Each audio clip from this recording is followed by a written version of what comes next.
Fantasy Stories Part 6. Go on, whispered Mr. Beaver. No, whispered Peter, you first. No, sons of Adam before animals, whispered Mr. Beaver back again. Suzanne, whispered Peter, what about you, ladies, first? No, you're the eldest, whispered Suzanne, and of course the longer they went on doing this, the more awkward they felt.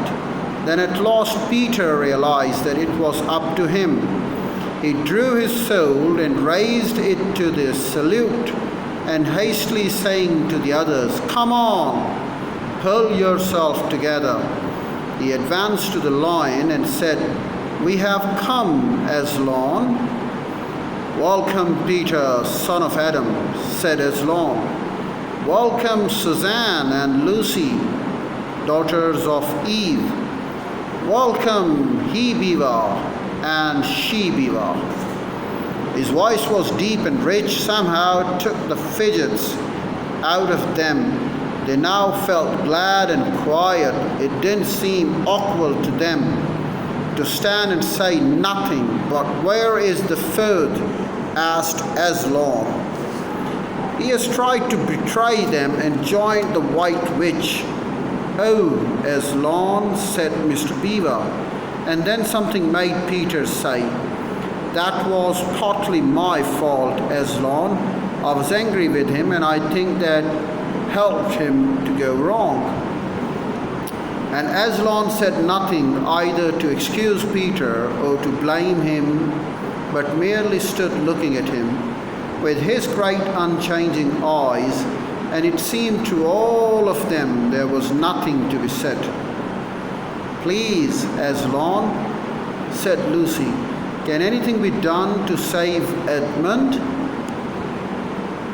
"All shall be done," said Aslan, "but it may be harder than you think." And then he was silent again for some time. Up to that moment, Lucy had been thinking how royal and strong and peaceful his face looked. Now it suddenly came into her head, and he looked sad as well. But the next minute, that expression was quite gone. The lion shook his mane and clapped his paws together. Terrible paws, thought Lucy, if it didn't know how to velvet them. And said, "Meanwhile, let the feast be prepared. Ladies, take these daughters of Eve to the pavilion and minister to them." When the girls had gone, Aslan laid his paw, and though it was velveted, it was very heavy, on Peter's shoulder, and said, "Come, son of Adam, I will show you a far-off sight of the castle where you are to be king." And Peter, with his sword still drawn in his hand, went with the lion to the eastern edge of the hilltop. There a beautiful sight met their eyes. The sun was setting behind their backs. That meant that the whole country below them lay in evening light. Forest and hills and valleys and winding away like a silver snake, the lower part of the great river, and beyond all this, miles away, was the sea, and beyond the sea, the sky full of clouds which were just turning rose color with the reflection of the sunset. But just where the land of Narnia met the sea, in fact, at the mouth of the great river, there was something on the little hills. It was shining. It was shining because it was castle, of course, castle of the sunlight, which reflected from all windows which looked towards Peter and the sunset. But to Peter, it looked like a great star resting on the seashore.